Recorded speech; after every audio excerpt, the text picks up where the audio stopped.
228। 1028 क्या है? सूक्त है। सूक्तों की संख्या 1028। आगे बताइएगा, ऋग्वेद पढ़ने वालों को क्या कहा जाता है? होता या होत्री? होत्री। क्या कहा जाता है? होत्री। होत्री इसको पढ़ने वालों को होत्री कहा जाता है।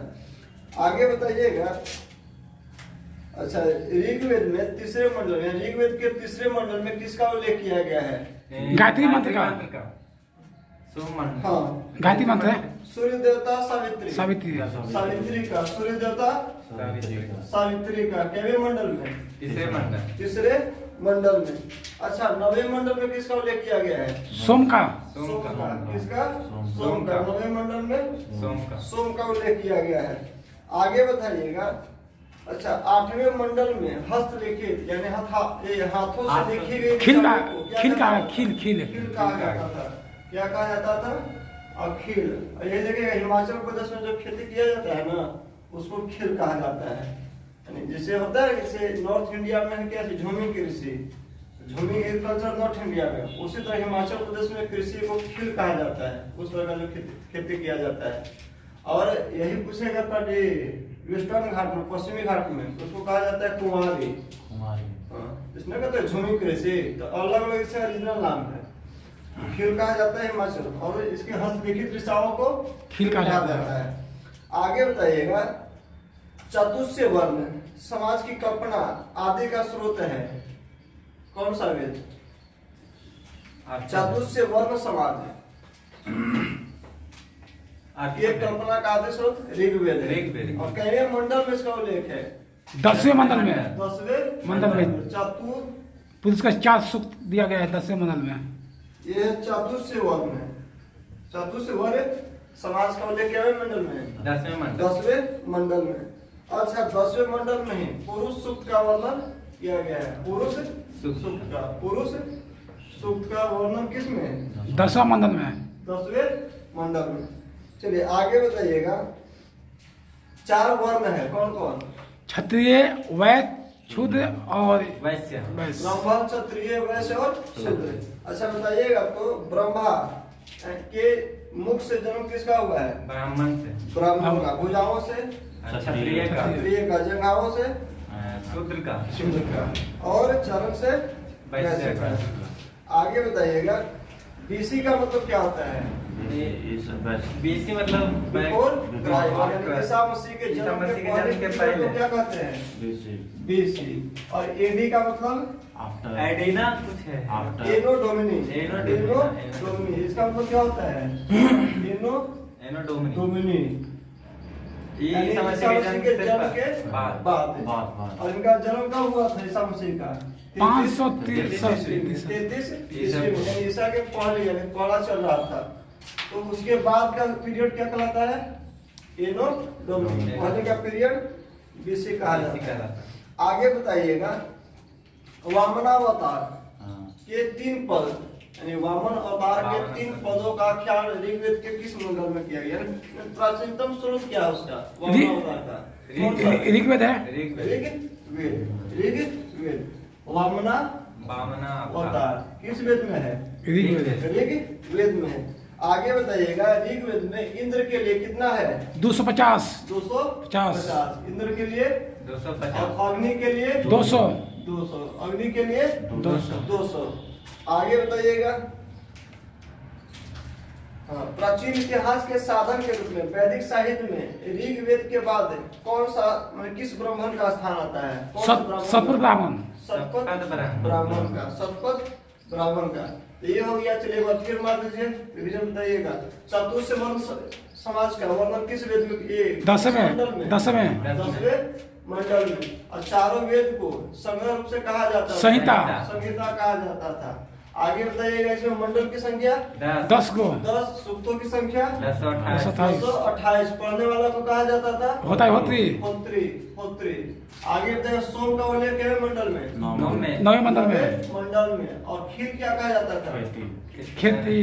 खील क्या था? खेती का। खेत तो हिमाचल में ना, इसमें क्या कहा जाता था? हस्तलिखित मंडल में आठवें मंडल में, आठवें मंडल में जो हस्तलिखित ऋचाओं को क्या कहा जाता था? खील कहा जाता था। और सावित्री का उल्लेख तीसरे मंडल गायत्री मंत्र तीसरे मंडल। इंद्र के लिए कितना? 250 250। अग्नि के लिए 200। वामनावतार का सबसे पुराना स्रोत ऋग्वेद। ऋग्वेद। चलिए तो ये हो गया ऋग्वेद। आगे बताइएगा यजुर्वेद। यजुर्वेद बताइएगा। अच्छा, यजुर्वेद में किसका उल्लेख किया गया है? युद्ध का। युद्ध का। युद्ध है, युद्ध हाँ। का। सिर्फ युद्ध है। हाँ। और है यजुर्वेद में मंत्रों बलि के समय अनुपालन के लिए नियमों का संकलन यजुर्वेद कराता है। मंत्रों तथा बलि के अनुपालन के लिए नियमों का संग्रह। अच्छा, इसके पाठकर्ता को क्या कहा जाता था? अथर्वु। अथर्वु। क्या कहा जाता है? अथर्व। यानी जो पढ़ता है उसको क्या बोलते हैं? अथर्वु। अथर्वु बोलते हैं। अच्छा, ये लिखा गया है, किस में लिखा गया है? गद पद की दोनों में? गद पद दोनों में। दोनों में। ये किस में लिखा गया है? गद पद दोनों में। दोनों में लिखा गया है। एक ऐसा मात्र वेद है जो गद और पद दोनों में है। आगे बताइएगा सामवेद। सामवेद का मतलब क्या होता है? संगीत। सामवेद का मतलब क्या होता है? संगीत होता है। किससे? संगीत से। तो बताइएगा इसमें इसके पढ़ने वालों को क्या कहा जाता है? उद्गाता। उद्गाता है उद्रात्री। उद्रात्री। क्या कहा जाता है? उद्रात्री। किसको? सामवेद को पढ़ने वाले। और यजुर्वेद को पढ़ने वालों को अथर्वु। अथर्वु। अथर्वु कहा जाता था। अच्छा। आगे बताइएगा। अच्छा, अथर्ववेद यानी अथर्ववेद का जो रचना किया गया है किस ऋषि द्वारा किया गया है? अथर्वा ऋषि। अथर्वा ऋषि। अथर्वा ऋषि के द्वारा। अच्छा, अथर्ववेद में किसका उल्लेख किया गया है? जादू, टोना, श्राप, अभिशाप। टोना, श्राप, लोभ, वशीकरण, ये सब अथर्ववेद में। अच्छा, अथर्ववेद में पदों की संख्या कितना है? 6000। 6000 पद है। अथर्ववेद में पदों की संख्या 6000 है। आगे बताइएगा अथर्ववेद में कन्याओं की जन्म की क्या किया गया? प्रशंसा किया गया है कि निंदा किया गया? निंदा किया गया है। निंदा किया गया है। कन्या का जन्म का क्या किया गया है? निंदा किया गया। निंदा किया गया है। किसमें? अथर्ववेद में। आगे बताइएगा विचारों तथा अंधविश्वास। विचार तथा अंधविश्वास का विवरण कहाँ मिलता है? अथर्ववेद में। अथर्ववेद में। यानी अंधविश्वास भी कह सकते हैं। अंधविश्वास किसमें? अथर्ववेद में। अंधविश्वास। आगे बताइएगा रोग निवारण, समन्वय, विवाह, प्रणय गीत, राजभक्ति, राजा का चुनाव, बहुत से वनस्पतियों एवं औषधियों, साप, वशीकरण, प्रायश्चित, मातृभूमि, महापत्य, ये सब का विवरण किसमें? अथर्ववेद में। जादू टोना अथर्ववेद में। अच्छा, आगे बताइएगा इसमें सभा और समिति को प्रजापति की 2 पुत्रियां कहा गया है। किसमें?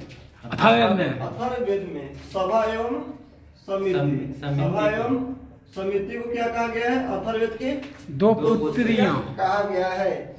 अच्छा, आगे बताइएगा सबसे बाद का वेद कौन है? अथर्ववेद। अथर्ववेद। चलिए तो एक बार फिर बताइएगा यजुर्वेद की पढ़ने वाला को अथर्ववेद। इसमें क्या किया गया है? कर्मकांड मंत्रों का उल्लेख किया गया है। अच्छा, ये लिखा गया किसमें है? गद पद दोनों में। दोनों में। सामवेद में किसका? संगीत का। संगीत का। इसके पढ़ने वाला को उद्गाता। उद्गात्री। अथर्ववेद की रचना किसके द्वारा? अथर्वु। इसके द्वारा अथर्वा। इसमें पदों की संख्या कितनी है? 6000। और इसमें कन्या का क्या किया गया है? विरोध, अपमान किया गया, यानी कि निंदा किया गया है। विश्वास, वशीकरण, लोभ, प्रायश्चित, ये सब किसमें है? अथर्ववेद में है। अच्छा, सभा एवं समिति, प्रजापति यानी प्रजापति की 2 पुत्रियां हैं। किसमें? अथर्ववेद में। सबसे बाद का वेद अथर्ववेद। जादू टोना ये अथर्ववेद में। वेदांगों की संख्या 6 कितना? 6 को। वेदांग कितना है? 6 है। वेदांग की संख्या 6। शिक्षा, शिल्प, व्याकरण, नीच। और कौन बताइएगा? शिक्षा, शिक्षा, ज्योतिष, कल्प, व्याकरण, निरुक्त और छंद। शिक्षा, ज्योतिष, कल्प, व्याकरण, ये निरुक्त और छंद। शिक्षा है, ज्योतिष है, ज्योतिष है, छल, कल्प, उसके बाद है व्याकरण, एक बार अच्छा से देख लीजिए इसको, निरुक्त, और उसके बाद है छंद। एक बार बोल लीजिएगा, शिक्षा ज्योतिष कल्प, शिक्षा ज्योतिष कल्प, व्याकरण निरुक्त छंद, शिक्षा ज्योतिष कल्प, व्याकरण निरुक्त छंद, शिक्षा ज्योतिष कल्प, व्याकरण निरुक्त छंद, शिक्षा ज्योतिष कल्प, व्याकरण निरुक्त छंद। तो ये 6 है, शिक्षा ज्योतिष कल्प, व्याकरण निरुक्त छंद। तो वेदांगों की संख्या 6 है। आगे बताइएगा, भारतीय इतिहास तथा कथाओं का सबसे अच्छा क्रमबद्ध विवरण किसमें मिलता है? भारतीय इतिहास का सबसे अच्छा क्रमबद्ध यानी एक अच्छी तरीके से लिखा हुआ जानकारी कहाँ से मिलती है? पुराणों से। किससे? पुराणों से। कहाँ से? पुराणों। अब पुराणों की संख्या कितना है? 18 है। पुराण कितना है? 18। और इसके रचयिता कौन है?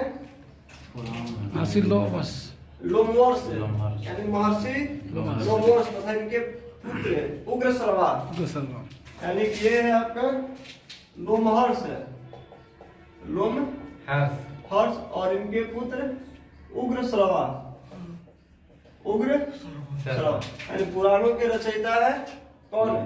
लोमहर्ष और इनके पुत्र उग्रश्रवा। आगे बताइएगा, पुराणों की संख्या कितना है? 18 है। अच्छा बताइएगा, कितने पुराण हैं जिसमें राजाओं की वंशावली का वर्णन किया गया है? टोटल कितने नंबर ऑफ पुराण हैं जिसमें वंशावली यानी हेरिडेटरी जो है किंगडम की बात की गई है? कितना हो जाएगा? 5। कितना? 5 में वंशावली राजाओं का वर्णन किया गया है। अब वो है कौन? मत्स्य पुराण, कौन? मत्स्य पुराण, विष्णु पुराण, वायु पुराण, ब्रह्मण और भागवत है यानी कि मत्स्य हो गया, वायु हो गया और एक विष्णु पुराण हो गया, विष्णु। तो मत्स्य पुराण, वायु, विष्णु, भागवत और ब्रह्मण। फिर एक बार याद रखिएगा, मत्स्य, उसके बाद वायु, मछली उड़ा वायु में, वायु गया किसके पास है? विष्णु के पास। विष्णु गया किसके पास? ब्रह्मण। ब्रह्मण गया किसके पास? भागवत। मछली उड़ा वायु में, वायु कहाँ? विष्णु के पास। विष्णु ब्रह्मण। ब्रह्मण किसके पास गया? भागवत के पास है। यानी मछली मत्स्य कहाँ गया? वायु में। वायु में किससे मिला? विष्णु से। विष्णु किसके पास गया? ब्राह्मण। ब्राह्मण किसके पास? भागवत में। तो 5 है जिसमें वंशावली का वर्णन किया गया है। आगे बताइएगा, सबसे पुराना इसमें कौन है? सतपथ ब्राह्मण, मत्स्य सबसे पुराना कौन है? मत्स्य पुराण है। आगे बताइएगा, अधिकतर जो पुराण लिखे गए हैं किस भाषा में लिखे गए हैं? संस्कृत में। अधिकतर पुराण किस में लिखे गए हैं? संस्कृत भाषा में लिखे गए हैं। अधिकतर जो पुराण लिखे गए हैं संस्कृत भाषा में लिखे गए हैं। अच्छा, स्त्रियों को, स्त्री तथा शूद्र को वेद पढ़ने की अनुमति थी या नहीं? नहीं थी। यानी स्त्री और शूद्र को वेद पढ़ने की अनुमति नहीं थी। अच्छा, वे पुराण सुन सकते थे कि नहीं? सुन सकते थे, लेकिन पढ़ नहीं सकते थे, सुन सकते थे। अच्छा, पुराण का जो पाठ किया करते थे पुजारी, वो कहाँ किया करते थे? मंदिर में। कहाँ किया करते थे? मंदिर में किया करते थे। तो पुजारी होते थे जिसका पाठ मंदिर में किया करते थे। आगे बताइएगा, स्त्री की सर्वाधिक गिरी हुई स्थिति, स्त्री की सर्वाधिक गिरी हुई स्थिति किस संहिता में? मैत्रेयी संहिता। किससे? मैत्रेयी संहिता। मैत्रेयी संहिता से। इसमें क्या कहा गया है? स्त्री की सबसे गिरी हुई अवस्था को बताया गया है। अच्छा, जिसमें जुआ, शराब की भांति स्त्री को क्या किया गया है? पुरुष का 3 को तीसरा दोष जुआ, शराब, उसके बाद स्त्री, पुरुष का तीसरा दोष माना गया है। किसमें? मैत्रेयी संहिता में। मैत्रेयी। अच्छा, इस ब्राह्मण ग्रंथ में स्त्री को पुरुष का अर्धांगिनी कहा गया है? सतपथ ब्राह्मण। सतपथ में सतपथ ब्राह्मण। सतपथ ब्राह्मण। सतपथ ब्राह्मण में स्त्री को पुरुष का क्या कहा गया है? अर्धांगिनी। अर्धांगिनी कहा गया है। आगे बताइएगा, सबसे प्राचीन एवं प्रमाणिक स्मृति कौन है? मनुस्मृति। स्मृति। मनुस्मृति। ये क्या है? सबसे पुराना और प्रसिद्ध प्राचीनतम है। आगे बताइएगा, अच्छा ये जो है किस काल की है? मनुस्मृति जो है किस काल की ग्रंथ है? ये है शुंग काल का। शुंग काल की। किस काल का? हाँ, शुंग काल। शुंग काल का है। उनका ये है विपरीत शुंग। किस काल का है? शुंग। मनुस्मृति शुंग काल का है। अच्छा, इस स्मृति के बारे में विषय में जानकारी प्राप्त होती है किससे? यानी गुप्त युग के विषय में, गुप्त युग के विषय में जानकारी किस? वायु पुराण से। नारद स्मृति अच्छा, से। नारद स्मृति। नारद स्मृति से। तो नारद स्मृति से हम लोग को किसकी जानकारी मिलती है? गुप्त काल की। किसका? गुप्त काल की। अच्छा, जातक में किसका वर्णन किया बौद्धों गया? का। बुद्ध का। बौद्धों का। उसके पूर्व जन्म पूर्व का। जन्म बुद्ध का। के पूर्व जन्म के किसमें? जातक। अच्छा, जातक में। इसके हिनयान तथा हिनयान जो है प्रमुख ग्रंथ है किसका? कथा वस्तु का। कथा वस्तु का। जिसमें महात्मा गांधी यानी महात्मा बुद्ध का क्या वर्णन किया गया है? जन्म जन्म चरित्र। जीवन चरित्र। जीवन चरित्र। हिनयान में किसका? जीवन चरित्र। चरित्र का। अच्छा, जैन साहित्य को कहा जाता है आगम। आगम। क्या कहा जाता है? आगम। आगम कहा जाता है किसको? जैन साहित्य जैन को। साहित्य को आगम कहा जाता है। अच्छा, जैन धर्म का प्रारंभिक जानकारी किससे मिलता है? जैन धर्म का। कल्प सूत्र। कल्प सूत्र। किससे? कल्प कल्प सूत्र से। आपसे पूछेगा डायरेक्ट कि कल्प सूत्र का संबंध जो है किससे है? जैन धर्म से है। जैन धर्म से है। कल्प सूत्र का संबंध जैन धर्म से है। आगे बताइएगा, अच्छा भगवती सूत्र में, भगवती सूत्र एक ग्रंथ है, उसमें किसका वर्णन किया गया है? भगवती सूत्र में ये महावीर के जीवन कृत्य तथा उनके साथ उनके संबंधों का विवरण किया गया है। महावीर का जो जीवन कृत्य का संकलन किसमें किया गया है? भगवती सूत्र में। भगवती सूत्र। कल्प सूत्र और भगवती सूत्र का संबंध किस धर्म से? जैन धर्म से। जैन धर्म से। कल्प सूत्र और भगवती भगवती सूत्र। सूत्र किससे? जैन जैन धर्म से। अर्थशास्त्र के लेखक कौटिल्य। कौटिल्य। चाणक्य, कौटिल्य या विष्णुगुप्त। अच्छा, जो ये लिखा गया है अर्थशास्त्र कितने अधिकरणों में? 18 अधिकरण में। 15 अधिकरण। 15 अधिकरण। कितने? 15 अधिकरण। अर्थशास्त्र जो है कितने अधिकरण में? 15 अधिकरण में। 180 प्रकरण। कितना है? 180 प्रकरण। 180 प्रकरण। अधिकरण की संख्या? 15। प्रकरण की संख्या? 180। 180। अच्छा, आगे बताइएगा, संस्कृत साहित्य में ऐतिहासिक घटनाओं के क्रमबद्ध लिखने का सर्वप्रथम प्रयास है किसके द्वारा किया गया? चाणक्य द्वारा। यानी संस्कृत साहित्य के ऐतिहासिक घटनाओं को सबसे पहली बार क्रमबद्ध लिखने का प्रयास किसके द्वारा किया गया? ये थे कलहन। नाम सुने ना, कलहन? हाँ। राजतरंगिणी। कलहन का संहिता है किसकी? राजतरंगिणी। राजतरंगिणी। राजतरंगिणी। तरंगिणी किसका? राजतरंगिणी। राजतरंगिणी। और राजतरंगिणी से कहाँ के इतिहास की जानकारी मिलती है? कश्मीर। कश्मीर की जानकारी मिलती है। तो कश्मीर के इतिहास के संबंध राजतरंगिणी से। राजतरंगिणी क्या लिखे? कलहन।